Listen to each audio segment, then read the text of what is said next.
Hello दोस्तों, आप सभी का स्वागत है मेरे यूट्यूब चैनल में। आज की कहानी है तो मेरा जुनून हो, भाग 45। खुद से इतना कहते हुए सना ने अपना फ़ोन उठाया और सेल्फी लेने लगी। सेल्फी लेने के बाद जब सना ने फेसबुक और इंस्टा पर फ़ोटो अपलोड करने के लिए अपना अकाउंट खोला तो पाया कि बहुत सारी नोटिफिकेशन थी। उस नोटिफिकेशन को देखकर सना के चेहरे पर चमक उभर आई और सना खुशी से झूम उठी। उसने खुशी से अपने फ़ोन के साथ डांस करते हुए खुद से कहा, ओह माय गॉड, मैं तो अपना बर्थडे ही भूल गई थी। आज मेरा बर्थडे है और मुझे इस बारे में याद भी नहीं था। सना अपने बर्थडे के बारे में सोचते हुए बहुत ज़्यादा एक्साइटेड हो गई थी। सोशल मीडिया पर उसके दोस्तों ने उसे बर्थडे विश किया था। हर साल सना को कुछ गिने चुने सोशल मीडिया वाले दोस्त ही विश किया करते थे।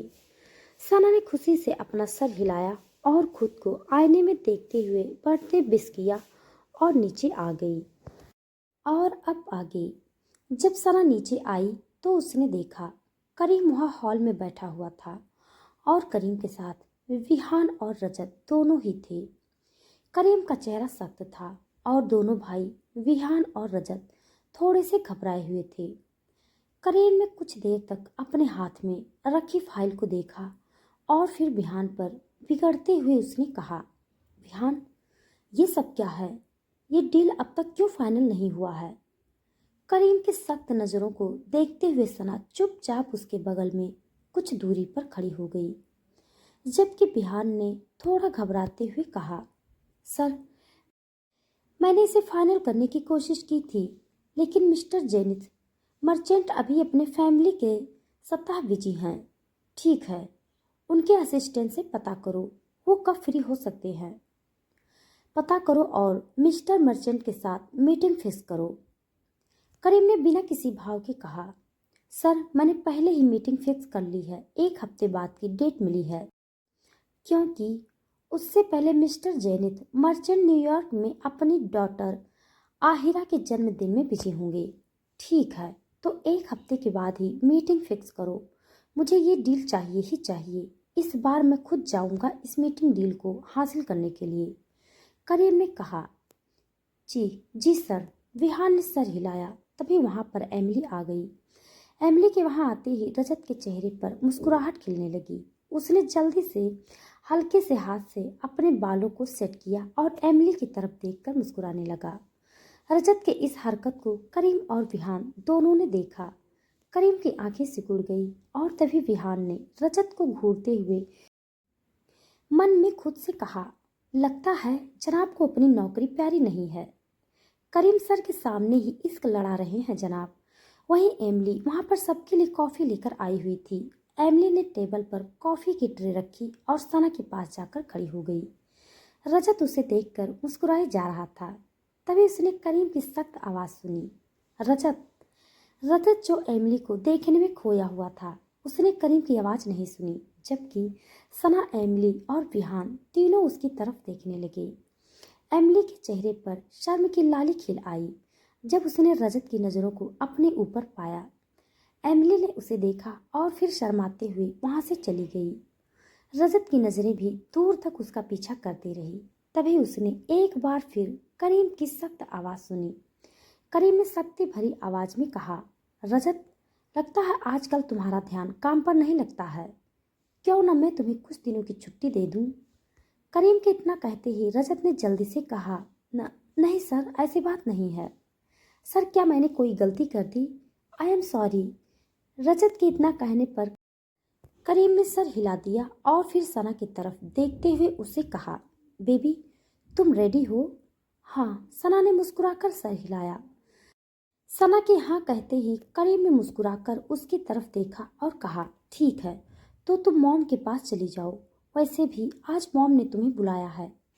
करीम की बात सुनकर सना ने उसकी तरफ देखा और पूछा, लेकिन करीम, मॉम ने हम दोनों को बुलाया है, फिर मैं अकेले कैसे जाऊं? करीम ने सना के सवाल को सुना तो चलकर उसके पास आया और उसका हाथ पकड़कर उसकी तरफ देखा और चलने लगा। सना भी मुस्कुराते हुए उसके साथ चलने लगी। उधर सना और करीम के जाते ही विहान ने रजत के सर पर एक चपत लगाई और कहा, अरे देख कर इश्क लड़ाया कर, बॉस के सामने तो अपनी इज्जत रख। विहान के चपत लगाने पर रजत ने अपने सर पर हाथ रखा और स्माइल करते हुए कहा, अरे भाई मार क्यों रहे हो, प्यार थोड़े ना बॉस को देखकर किया जाता है। वैसे भी हमने कुछ दिन पहले से ही बॉस को प्यार में लट्टू होते देखा है। इतना कहते हुए रजत ने एक आंख क्लिक कर दी तो विहान भी मुस्कुराने लगा। फिर विहान ने रजत की तरफ देखते हुए कहा, ठीक है, इसके विस्क बाद में करना। ये बताओ कि क्या रेड विला को नोटिस गया या नहीं। रजत ने कहा, हाँ भाई नोटिस भेज दिया है, लेकिन मुझे ये समझ नहीं आ रहा है कि जब करीम सर ने रेड विला न्यूज एजेंसी को ही पूरी तरह बंद करवा दिया है तो फिर उनकी ज़मीन को क्यों खरीदना चाहते हैं। वैसे भी वो तो बहुत छोटी प्रॉपर्टी है। रजत की बात सुनकर विहान ने कहा, सर जो कर रहे हैं वो सही कर रहे हैं। रेड विला न्यूज एजेंसी का नामो निशान मिटाना चाहते हैं सर, ताकि मैडम वहाँ पर अब काम ना कर सकें। वैसे भी मिसेज कपूर बहुत काइंड हार्टेड पर्सन है और वो उस ऑफिस को खुलवा ही देती। हाँ सही है, रजत ने सर हिलाया।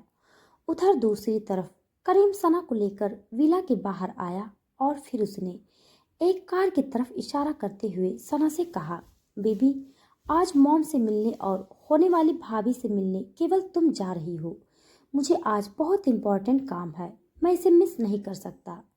सना ने ये सुना तो मुंह बना लिया। उसने कहा, लेकिन करीम। सना अपनी बात पूरी कह पाती उससे पहले ही उसकी नज़र सामने से चलकर आ रहे दो लोगों पर गई। ये दोनों हट्टे कट्टे पहलवान टाइप के आदमी थे और दोनों के कान में एयरबड्स लगे हुए थे और उन दोनों ने काले रंग का प्रोफेशनल ड्रेस पहना हुआ था। उन्हें पास आता देखकर सना चुप हो गई। तभी दोनों आदमी सना और करीम के पास गए। उन दोनों ने सना और करीम को ग्रीट करते हुए कहा, good morning sir. Good morning madam. उन दोनों को देखकर सना जबरदस्ती मुस्कुरा दी तो करीम ने उन्हें देखकर कोई जवाब नहीं दिया। करीम ने उन दोनों गार्ड्स की तरफ देखते हुए सना से कहा, बेबी ये दोनों आज से केवल तुम्हारे साथ ही रहेंगे। घर से बाहर तुम कहीं भी जाओगी तो ये तुम्हारे साथ जाएंगे। वाट? सना हैरान हो गई। करीम उसके लिए गार्ड्स ले आया था। सना ने उन दोनों गार्ड्स की तरफ देखा तो वो दोनों विनम्रता से मुस्कुराने लगे। करीम ने इन गार्ड्स की तरफ देखा और उनसे कहा, आज से तुम्हारी एक ही जिम्मेदारी होगी, मैडम के साथ आना और इसके लिए पर मंथ मैं तुम दोनों को मुंह मांगी कीमत दूंगा, लेकिन मैडम को कभी भी कुछ नहीं होना चाहिए। करीम ने अपनी बात सख्ती से कही। दोनों गार्ड्स ने जल्दी से हाँ में सर हिला दिया। तभी सना ने करीम का हाथ पकड़ा और उन गार्ड से थोड़ा दूर खींचकर ले गई और कहा, करीम तुम मुझ पर अपने पैसे बर्बाद क्यों करना चाहते हो? भला उन्हें मेरे साथ रहने की क्या ज़रूरत है? मुझे ये गार्ड्स नहीं चाहिए। करीम ने सना की बातों को सुना और सर हिलाया। उसने कहा, बिल्कुल ज़रूरत है बेबी। मैं नहीं चाहता कि आगे से तुम्हारे साथ कोई हादसा हो, इसीलिए तुम बात मानो या ना मानो ये गार्ड तो तुम्हारे साथ ही रहेंगे। करीम की बातों में सना के लिए फिक्र साफ देखी जा सकती थी, इसीलिए सना चुप हो गई।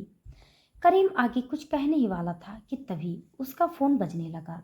करीम और सना उन दोनों की नज़र करीम के फ़ोन स्क्रीन पर गई। करीम ने सना की तरफ देखा और सर हिलाया। सना तुरंत दूसरी तरफ देखने लगी। करीम ने सर हिलाया और कॉल रिसीव कर लिया। करीम ने कॉल रिसीव किया और सख्त आवाज़ में कहा, हेलो। उधर से अनाया की आवाज़ आई, कैसे हो तुम करीम? करीम ने सर हिलाया और सख्ती से कहा, अनाया तुम्हें मैंने कितनी बार कहा है मुझे फ़ोन मत किया करो। करीम की सख्त आवाज़ सुनकर अनाया ने नकली आंसू गिराने शुरू कर दिए और फ़ोन पर ही रोते हुए कहा, करीम मैंने तो बस एक हेल्प मांगने के लिए कॉल किया था, क्या अब मैं एक हेल्प भी नहीं ले सकती? मुझे नहीं पता था करीम कि तुम इतने बदल गए हो। तुम्हारी शादी क्या हुई, तुमने तो मुझे खुद से दूर कर दिया है। तुम्हें पता भी है मैं तुम्हारे बगैर कैसे अपनी ज़िंदगी काट रही हूँ। करीम अनाया की बातों को सुन रहा था और उसका रोना सुनकर वो शांत हो गया। सना ने भी करीम की तरफ देखा और उसके चेहरे को देखा। करीम अब भी अनाया की बकवास बातों को सुनने में लगा था। करीम को बात करता देख सना ने सर हिलाया और उन दोनों गार्ड्स की तरफ देखा और चलने का इशारा किया।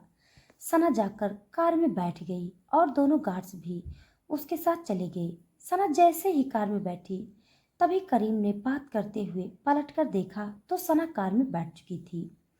करीम कुछ सना से कह पाता उससे पहले ही सना ने ड्राइवर से कहा, कपूर मेंशन ले चलो। ड्राइवर ने कार स्टार्ट की और करीम की आंखों के सामने से सना चली गई। कार में बैठी सना ने मुश्किल से करीम के सामने और इन गार्ड्स के सामने अपने आंसू रोके थे। वहीं सना के जाते ही करीम को अनाया पर गुस्सा आने लगा। उसने गुस्से से अनाया से दांत पीसते हुए कहा, अनाया, मेरे पास तुम्हारी बकवास बातें सुनने का समय नहीं है, तो अगर तुम्हें कोई हेल्प चाहिए तो बताओ, अदरवाइज कॉल रख दो। जब करीम की गुस्से भरी आवाज अनाया ने सुनी तो तुरंत अपने आंसू पोंछते हुए कहा, करीम, क्या तुम मेरी मदद कर सकते हो? मैं यहाँ होटल शकुंतला में हूँ और मेरा कार्ड पता नहीं क्यों नहीं काम कर रहा है। मैं तुम्हारे अकाउंट में पैसे ट्रांसफर कर देता हूँ, करीम ने कहा और कॉल डिस्कनेक्ट कर दिया। करीम को बहुत बुरा लग रहा था। उसने सना को उदास कर दिया था। करीम जानता था कि सना अनाया की कॉल की वजह से ही उदास हो गई थी और इसीलिए ही वो वहां से चली गई। करीम वहां खड़ा रहा और फिर कुछ सेकंड बाद करीम अपने कमरे में आ गया। कमरे में आने के बाद करीम ने कवर्ट खोला और रेडी होने के लिए अपने कपड़े निकालने लगा। तभी कमरे में रिंग बजने की आवाज आई। करीम ने सोचा, ये कैसी रिंग है? रिंग अब भी बज रही थी। करीम ने कपड़े निकालना बंद किया और आवाज के पीछे गया तो उसने देखा बेड के दूसरे साइड में तकिए के नीचे सना का फोन बज रहा था। करीम ने सना का फोन हाथ में ले लिया और खुद से कहा, अरे, सना तो अपना फोन ही भूल गई। खुद से इतना कहते हुए करीम ने जल्दी से सना का फोन हाथ में ले लिया। करीम ने सना के फोन स्क्रीन पर देखा तो प्रिया का नाम शो हो रहा था। प्रिया का नाम देखकर करीम ने सना का फोन वापस बेड पर रख दिया और वहां से कवर्ट की तरफ चला गया। लेकिन तभी रिंग दोबारा बजने लगी। रिंग की आवाज सुनकर करीम के कदम रुक गए। वो वापस बेड के पास आया और उसने सना का फोन अपने हाथ में उठा लिया। करीम ने प्रिया की कॉल रिसीव की और फोन को कान पर लगा लिया। करीम कुछ बोलने ही वाला था कि तभी प्रिया की चहकती हुई आवाज करीम ने सुनी। प्रिया ने खुशी से चहकते हुए कहा, हैप्पी बर्थडे मेरी जान। तो बताओ पार्टी कब दे रही हो? अपनी बात कहने के बाद प्रिया सना के जवाब का इंतजार करने लगी। उधर से कोई जवाब नहीं आया तो प्रिया ने कान के पास से फोन हटाकर देखा और फिर कान के पास लगाकर वापस कहा, हेलो सना। उधर प्रिया की बातों को करीम ने सुन लिया था और उसकी आंखें छोटी हो गई थी। आज सना का जन्मदिन था और सना ने उसे इस बारे में बताया भी नहीं था। इस बारे में सोचते हुए करीम ने अपने सख्त आवाज में कहा, सना अपना फोन भूल गई है। करीम की सख्त आवाज सुनकर प्रिया 1 मिनट के लिए शॉक्ड हो गई। फिर उसने हड़बड़ाते हुए कहा, मिस्टर कपूर, कैसे हैं आप? अपना सवाल पूछते हुए प्रिया ने जवाब की उम्मीद नहीं की थी, लेकिन उसे शौक तब लगा जब करीम ने उसे जवाब देते हुए कहा, मैं ठीक हूँ मिस प्रिया। करीम का जवाब सुनकर तो जैसे प्रिया सदमे में ही चली गई। तभी करीम ने अपने सख्त और गंभीर आवाज में पूछा, मिस प्रिया, क्या सना का आज बर्थडे है? जी जी मिस्टर कपूर, प्रिया ने हड़बड़ाते हुए कहा। ठीक है, करीम ने कहा और कॉल डिस्कनेक्ट कर दिया। जैसे ही करीम ने कॉल डिस्कनेक्ट किया, प्रिया ने अपने सीने पर हाथ रखकर एक गहरी सांस ली और कहा, हे भगवान, मिस्टर कपूर ने मुझसे बात की। यह तो किसी सपने के जैसा है। प्रिया ने इतना कहा और फिर जैस्मीन को कॉल करने लगी ताकि वो दोनों अपनी दोस्त सना के लिए कुछ प्लान कर सके। दूसरी तरफ करीम ने कॉल डिस्कनेक्ट किया और फ़ोन को बेड पर रखने ही वाला था कि करीम की नज़र फ़ोन के व्हाट्सएप नोटिफिकेशन पर गई।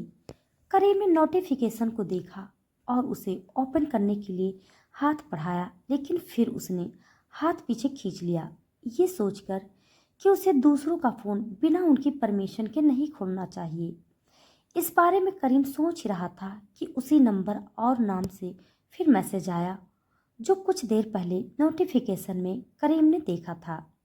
ये नाम ईशान का था और सना के व्हाट्सएप पर ईशान का मैसेज आया देखकर करीम को जिज्ञासा होने लगी कि आखिर ईशान ने सना को मैसेज किया ही क्यों है। करीम ने जल्दी से सर हिलाया और व्हाट्सएप मैसेज को खोल दिया। सना के फ़ोन पर कोई पासवर्ड नहीं था। करीम ने खुद से कहा, बेवकूफ़ लड़की, इसने एक पासवर्ड भी नहीं लगाया है। इतना कहते हुए करीम ने मैसेज खोला। ईशान ने एक नहीं बहुत सारे मैसेज किए थे। करीम ने ईशान और सना के पुराने चैट्स भी पढ़े। ईशान ने मैसेज में लिखा था, हाय डार्लिंग, कैसी हो, क्या तुम्हें मेरी याद आ गई। करीम ने उस मैसेज को पढ़ा तो उसकी आंखें छोटी हो गई और उसने गुस्से से अपने दांतों को चबाया। फिर करीम ने कुछ सोचा और लिखा, तुम्हें अपने काम पर ध्यान देना चाहिए, फालतू टाइम पास करने का वक्त तुम्हें कहाँ से मिलता है। करीम ने मैसेज टाइप किया और कुछ देर तक सोचने के बाद उसने वो सेंड कर दिया। क्या होगा ईशान का रिएक्शन जब वो सना के फ़ोन से आए करीम के मैसेज को देखेगा। क्या करीम अब अपने भाई से ही लड़ेगा। क्या सना करीम से नाराज हो गई है। क्या करीम सना के लिए कोई सरप्राइज प्लान करेगा। जानने के लिए पढ़ते रहिए आप सब मेरे साथ ये कहानी।